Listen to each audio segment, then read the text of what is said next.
5e délibération, convention entre la ville et le restaurant McDonald's contre les emballages abandonnés sur la voie publique. La parole est à Monsieur Gachet.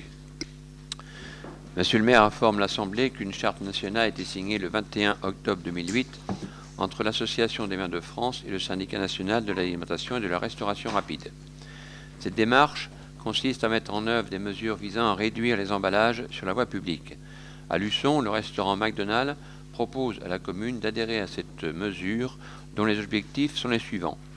Réduire le nombre et le volume des emballages, adaptation des poubelles privées et publiques, optimisation de la collecte, communication pour inciter les changements de comportement. La durée de la convention est de 10 ans. Un bilan sera effectué chaque année.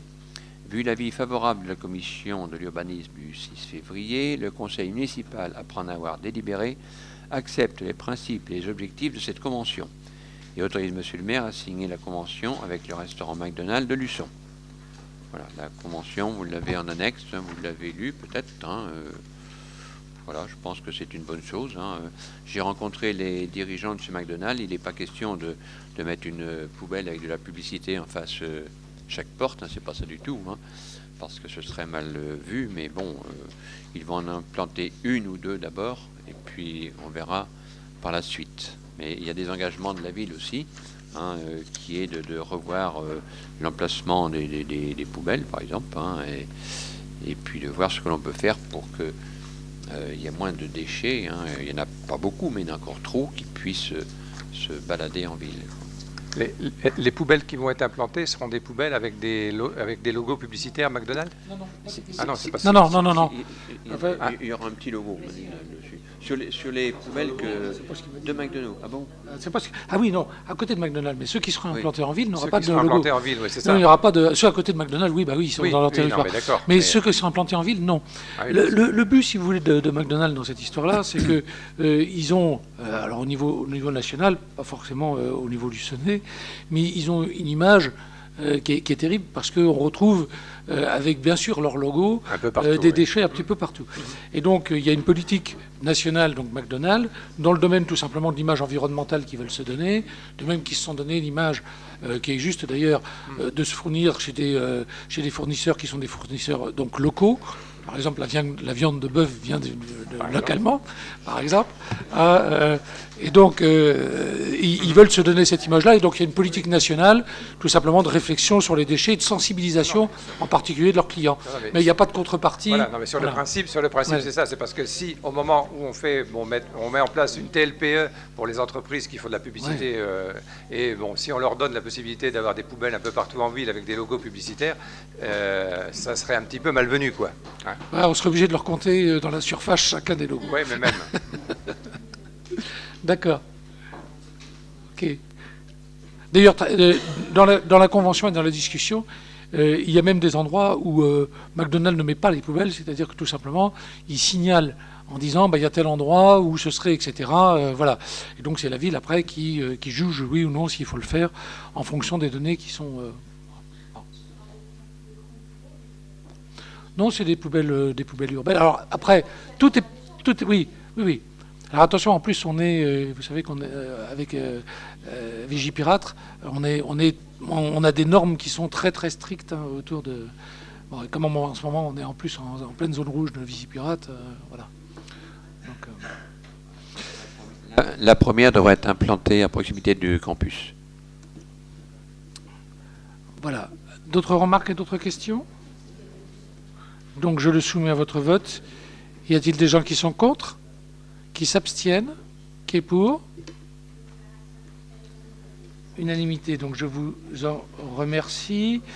Nous avons donc ensuite une 6e délibération qui va parler donc de l'accueil de loisirs municipal à LSH, règlement intérieur de l'accueil périscolaire. Donc, vu le Code général des collectivités territoriales, vu la déclaration d'habilitation de la direction départementale de la cohésion sociale, considérant les engagements de la ville avec la caisse d'allocation familiale, la protection médicale infantile et la mutualité sociale agricole, l'accueil périscolaire est un service municipal représenté par son maire et rattaché à la direction de l'accueil de loisirs municipal de la Motodame. L'accueil a une vocation sociale et aussi éducative. C'est un lieu de détente, de loisirs, de repos individuel ou de groupe dans l'attente soit de l'ouverture de la journée scolaire, soit du retour en famille. Les enfants sont confiés à des agents qualifiés de la ville relevant du service jeunesse et sport. Alors, vu l'avis du comité technique paritaire en date du 7 juin 2011, il convient d'adopter un règlement intérieur permettant de définir les modalités de fonctionnement de ce service. Vu l'avis favorable de la commission de la jeunesse du 7 février 2013, ayant entendu l'exposé de son rapporteur, le conseil municipal, après en avoir délibéré, approuve les termes du règlement intérieur de l'accueil périscolaire municipal et autorise monsieur le maire ou monsieur François Edouin, adjoint au maire, à le signer. Donc effectivement, c'était un manquement au niveau donc, de l'accueil périscolaire. Nous n'avions pas de règlement intérieur. Voilà, ça sera chose faite ce soir. Voilà. Donc je pense que chacun en a pris connaissance. Je viens. Oui, c'est classique. Hein. On n'a rien inventé. Rien de particulier. On a pris ce qui existait. Et voilà. Remarques, questions? Non. Donc je le soumets à votre vote. Y a-t-il des gens qui sont contre? Qui s'abstiennent? Qui est pour? Unanimité, je vous en remercie. 7e délibération, subvention à l'association Tennis Club Luçonnet. La parole est à monsieur Edouin. Merci monsieur le maire. Monsieur le maire a été saisi par le président de l'association Tennis Club Luçonnet sollicitant un acompte sur la subvention de l'année 2013, ceci pour gérer au quotidien leur trésorerie. Vu l'avis favorable de la commission des sports du 7 février 2013, vu l'avis favorable de la commission des finances du 7 février 2013, ayant entendu l'exposé de son rapporteur, le conseil municipal, après en avoir délibéré, attribue un acompte de subvention de 2 000 € pour l'exercice 2013 à l'association Tennis Club Luçonnet et dit que les crédits inscrits au budget primitif 2013 seront inscrits au budget primitif 2013. Voilà, en fait, c'est une demande qui avait été oubliée donc, par le Tennis Club Luçonnet. Le courrier est arrivé trop tard pour le conseil municipal du mois de janvier. Voilà. Des remarques ou des questions? Non, donc je le soumets à votre vote. Y a-t-il des gens qui sont contre? Qui s'abstiennent? Qui est pour? Unanimité, je vous en remercie. Toujours monsieur Edouin, qui va nous parler de la base municipale et la convention de mise à disposition aux associations canoë-kayak Luçonnet et club de Luçon Voile. Alors, les associations sportives du canoë-kayak Luçonnet et club Luçon Voile ont pour objectif de développer le canoë-kayak et la voile auprès de la population luçonnaise en pratiquant ces activités à la base nautique municipale.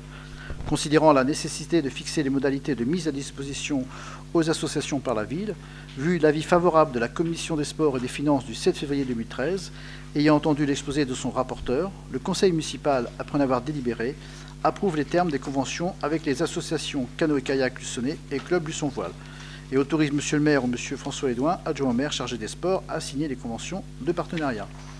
Donc il s'agit d'une délibération classique que l'on fait chaque année concernant donc la mise à disposition à la fois de l'infrastructure, mais aussi du matériel, donc de la base nautique auprès des deux associations. Voilà. Questions, remarques? Non. Donc je le soumets à votre vote. Y a-t-il des gens qui sont contre? Qui s'abstiennent? Qui est pour? À l'unanimité, je vous en remercie.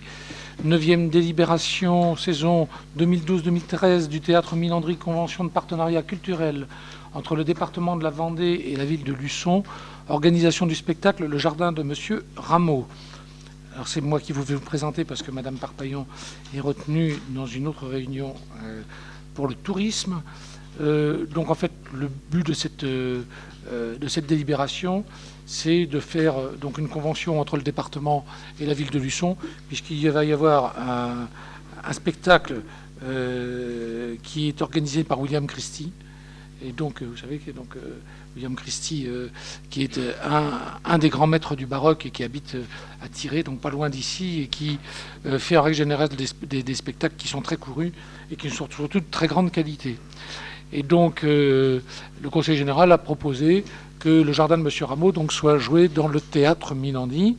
La ville va tout simplement mettre à disposition donc, le théâtre Milandry. Et puis, le personnel, donc, ce soir-là, il y a une ou deux choses techniques, mais je pense qu'on a tout ce qu'il faut au théâtre. Et en contrepartie, bien entendu, le Conseil général prend en charge tous les frais qui sont les frais donc, comment dirais-je, des contrats donc avec les musiciens et encaisse donc les recettes.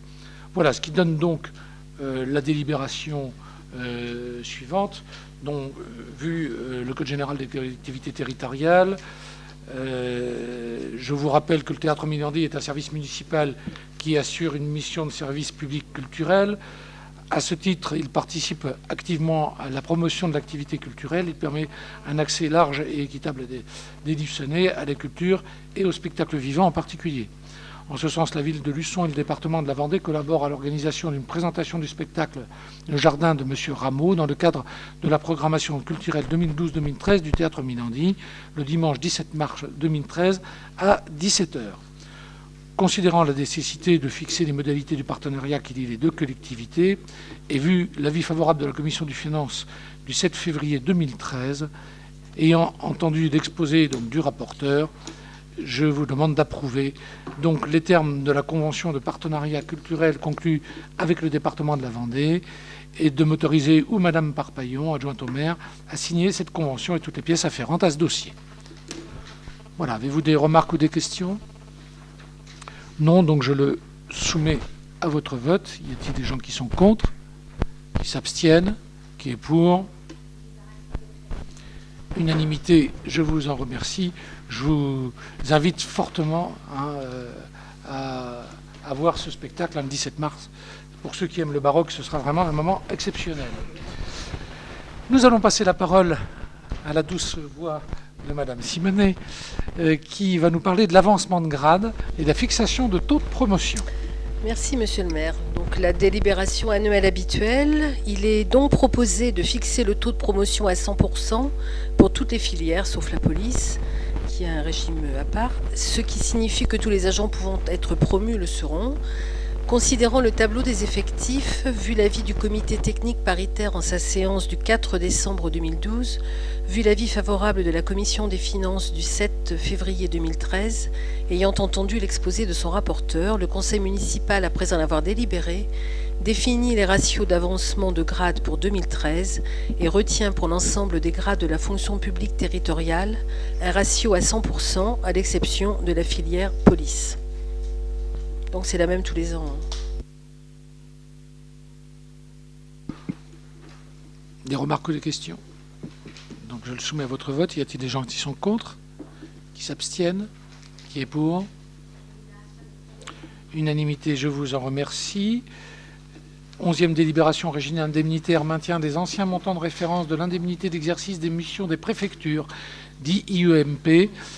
C'est Madame Simonet qui va nous traiter ce sujet. Alors, les primes et indemnités des agents territoriaux étant calquées sur celles des agents de l'État, l'IEMP est applicable aux agents de la collectivité. Au titre de l'article, certains nouveaux montants de référence se révèlent inférieurs à ceux actuellement en vigueur. Au titre de l'article 88 alinéa 3 de la loi numéro 84-53 du 26 janvier 1984, il est possible de maintenir les anciens montants. Considérant que le régime indemnitaire des grades d'adjoint administratif de première classe, d'adjoint technique de première classe, d'adjoint technique de deuxième classe et d'adjoint d'animation de première classe diminué par l'application de l'arrêté du 24 décembre 2012, vu l'avis de la commission des finances du 7 février 2012 ayant entendu l'exposé de son rapporteur, le conseil municipal, après en avoir délibéré, décide de maintenir les anciens montants de référence à titre individuel pour les agents concernés, autorise monsieur le maire ou moi-même à signer les arrêtés correspondants. Donc, ce qui permet aux agents, bien sûr, de ne pas voir de diminution de salaire. Des remarques ou des questions ? Donc, y a-t-il des gens qui sont pour les diminutions de salaire, c'est-à-dire contre la délibération ? Non ? Ou qui s'abstiennent ? Qui est pour ? Unanimité. Merci bien. Et donc, 12e délibération, taux de promotion au titre de l'avancement à l'échelon spécial, qui va être de nouveau traité par Madame Simonet. Merci, monsieur le maire. Cette délibération est identique à celle votée lors du conseil municipal du 27 septembre 2012. Il s'agit de fixer chaque année le taux d'avancement à l'échelon spécial. Sont concernés les agents de la catégorie C rémunérés sur le 7e échelon de l'échelle 6, sous condition d'ancienneté dans l'échelon. En l'occurrence, un agent est concerné pour 2013. Vu l'avis favorable du comité technique paritaire en date du 4 décembre 2012, vu l'avis favorable de la commission des finances du 7 février 2013, ayant entendu l'exposé du rapporteur, le conseil municipal, après en avoir délibéré, fixe au titre de l'année 2013 le taux d'avancement à l'échelon spécial à 100% pour toutes les filières, sauf la filière technique qui était déjà, c'était déjà fait, relevant de la catégorie C, dit que les crédits nécessaires seront inscrits au budget chapitre 012. Des remarques ou des questions? Non. Donc je vous le soumets à votre vote. Y a-t-il des gens qui sont contre? Qui s'abstiennent? Qui est pour? À l'unanimité, je vous en remercie. 13e délibération, c'est l'extension du périmètre de la communauté de communes du Pays Né de la Mer, nouvelle composition du conseil communautaire et incidence sur les statuts. Cette délibération annule et remplace la délibération B05314 du 17 décembre 2012. Donc nous allons y arriver. C'est-à-dire que nous avons là les statuts définitifs sur lesquels le nouveau périmètre de la communauté de communes a été étendu. Donc, vous allez peut-être me faire grâce de vous relire l'ensemble de ces compétences, mais vous vous souvenez que il y avait eu d'abord des choses partielles, et puis il y avait eu des modifications, il y avait eu une erreur matérielle dans une des délibérations, et comme il faut que toutes les communes de la communauté de communes et que le conseil communautaire donc vote ces statuts, eh bien nous sommes obligés de revenir sur cette délibération et voter ce qui nous est présenté ici, si on veut bien que la communauté de communes fonctionne comme il faut, de manière à ce que chaque commune ait approuvé donc les statuts à la virgule près. Voilà. Vous me ferez grâce de revenir sur les différences. Je pense que vous connaissez maintenant par cœur ces statuts, à moins que vous ayez des questions. Alors oui, Chanet, on a enlevé Chanet, c'est tout, puisque vous savez. Alors, si jamais le Conseil d'État considère que Chanet doit être intégré, on sera obligé de reprendre encore une délibération en rajoutant Chanet et la zone de Chanet. Donc voilà. Bon, pour l'instant, il faut fonctionner comme ça. Et la prochaine étape sera bien sûr l'approbation de la commission locale d'évaluation des transferts, donc qui est encore en discussion à l'heure actuelle. Je serai bien sûr amené à vous en parler à un moment ou à un autre. On a un conseil communautaire demain soir où déjà sur les principes de cette commission, on prendra acte. Jeudi soir, pardon. On prendra acte. C'est-à-dire qu'à l'heure actuelle, si vous voulez, la commission locale d'évaluation n'arrête pas les chiffres, elle arrête des principes. Voilà, et sur ces principes, on va donner un accord ou un désaccord, sachant qu'il faut que ce soit l'unanimité de la communauté de communes. Bon, a priori, les représentants de la CLECT sont tous d'accord donc sur ce texte. On verra ce qu'il en est, mais je pense que ce sera intéressant de faire à un moment donné auprès de notre Assemblée un détail. Il n'y a qu'une seule chose, si vous voulez, sur laquelle moi j'insiste toujours auprès de la CLECT, c'est que il me semble logique et sain que toutes les collectivités soient traitées de la même manière, c'est-à-dire la permanence des méthodes, c'est-à-dire que les méthodes qui ont été employées pour l'intégration d'abord des communes, des Magny-Régnier, de l'Héroux, laquelle est entrée après, je ne me souviens plus, enfin bref, et celle de Luçon, soit la même pour l'entrée des 3 autres communes. Donc à l'heure actuelle, on est bien sur ce cas-là. On va pas faire le débat de jeudi soir, mais dans les critères d'intégration, il y a des choses qui peuvent poser question, comme par exemple la cession et non pas l'intégration de la piscine onicéane à la Tranche. Alors, ça fait partie des choses qui interrogent. On peut en parler. Je ne sais pas si c'est pas le lieu ce soir, mais on en parlera jeudi soir. Mais oui, on peut en parler très, très, très rapidement. C'est-à-dire que la discussion qui est faite, c'est que la commune de la Tranche dit bon, on a une piscine qui a maintenant 5 ans. Donc cette piscine a une valeur. La ville de Luçon avait mis à disposition donc les locaux de la piscine qui avaient plus de 30 ans. Il dit, bon, Luçon a amorti depuis très longtemps donc, sa piscine.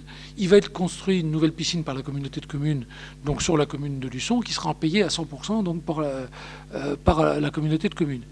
Est-ce qu'il était juste que d'un côté, il y ait une piscine qui soit entièrement payée et gérée par la communauté de communes, et que d'un autre côté, il y ait une piscine qui aurait été payée par une des communes et gérée par la communauté de communes. Donc ça se discute. Hein. Après, tout est possible, puisque bon, le choix était de répondre à ce moment-là. Par contre, là où la discussion aujourd'hui se fait encore jour, c'est que la ville de La Tranche-sur-Mer voudrait céder le terrain sur lequel est la piscine, alors que la ville de Luçon la donnerait.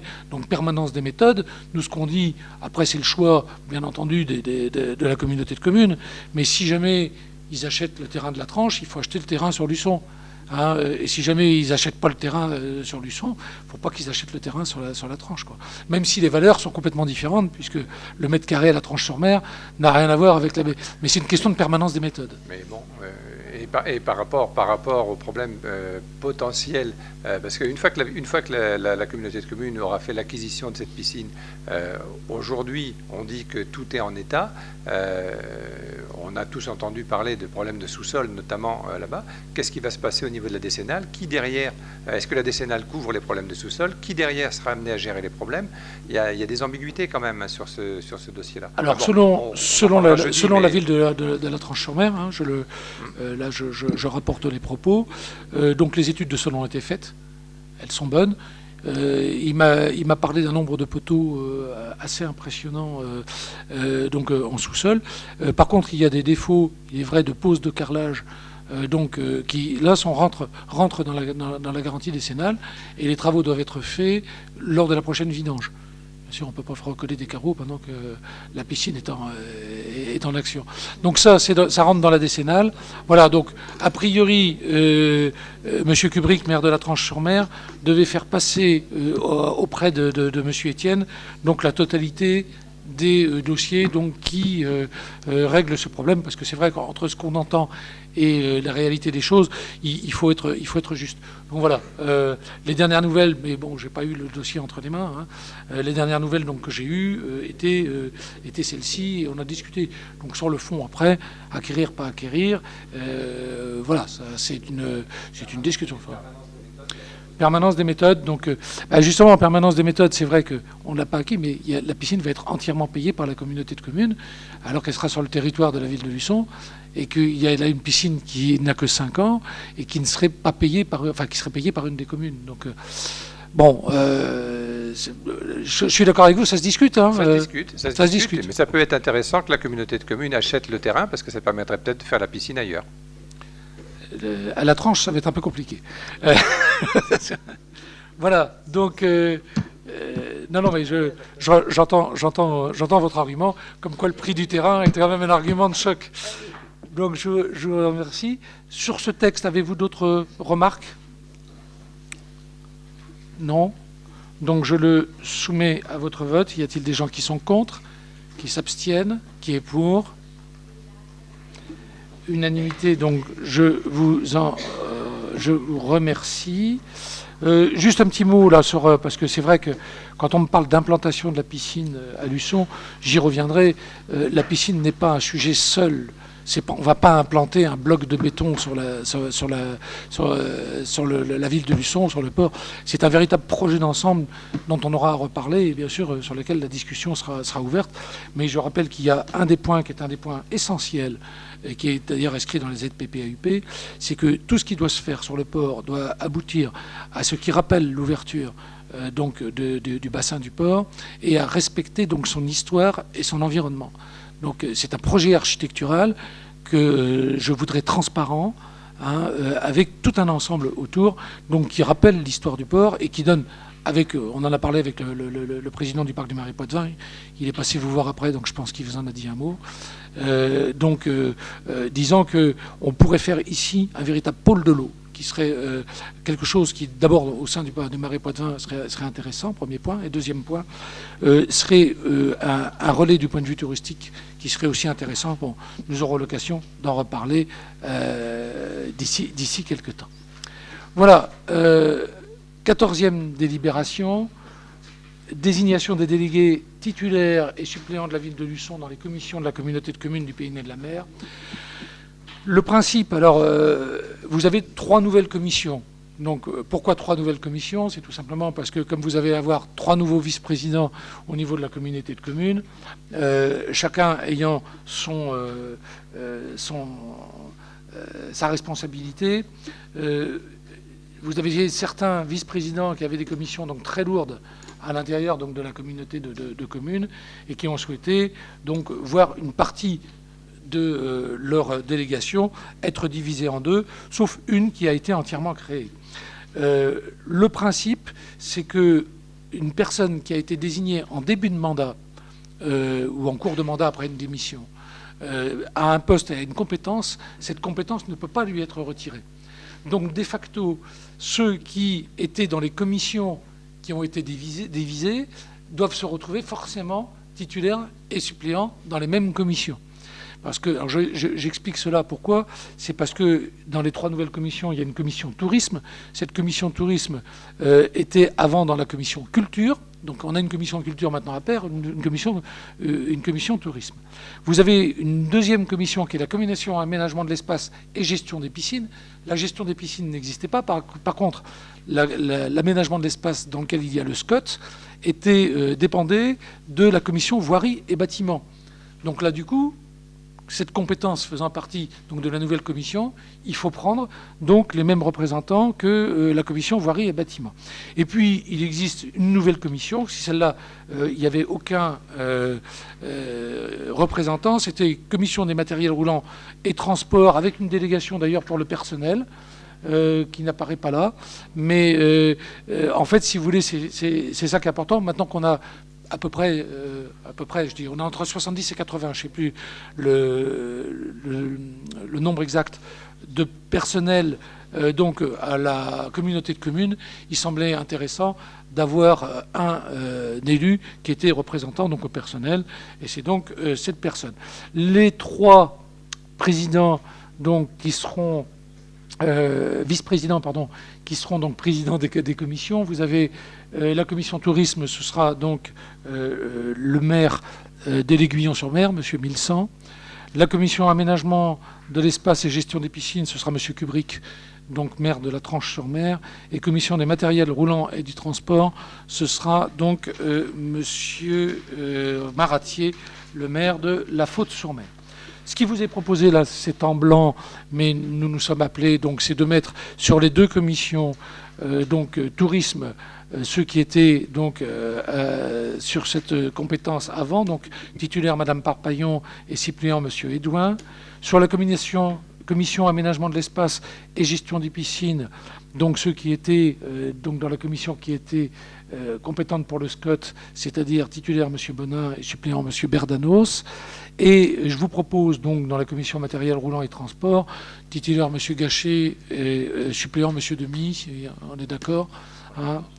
Oui, il va falloir que vous rouliez tous les 2 ensemble. Donc, si vous en êtes d'accord. Je disais tout à l'heure, je le dis aujourd'hui, mais tout à l'heure, on s'est appelé avec M. Demy. Il y a une possibilité, par contre, qui est donnée, c'est de pouvoir rajouter toujours donc, des membres à une commission. Comme M. Demy était intéressé par la commission aménagement de l'espace et gestion des piscines, étant donné donc tous ces règlements, on peut demander à la communauté de communes si elle accepte de changer son règlement pour mettre une personne supplémentaire. Ce que je ne manquerai pas de faire, j'écrirai au président de la communauté de communes. Après tout, c'est toujours intéressant de pouvoir discuter sur ce genre de choses-là. Le SCOT étant un sujet qui va venir très vite sur la table, hein, puisque c'est une obligation pour toutes les communes qui se trouvent dans les 15 km d'une agglomération de plus de 15 000 habitants ou bien à 15 km de la côte, de créer un SCOT avant le 31 décembre 2016. Donc il va falloir qu'on se mette bien sûr au travail et le SCOT donc sera certainement une discussion dans les semaines ou les mois à venir, que nous aurons d'ailleurs autour de cette table.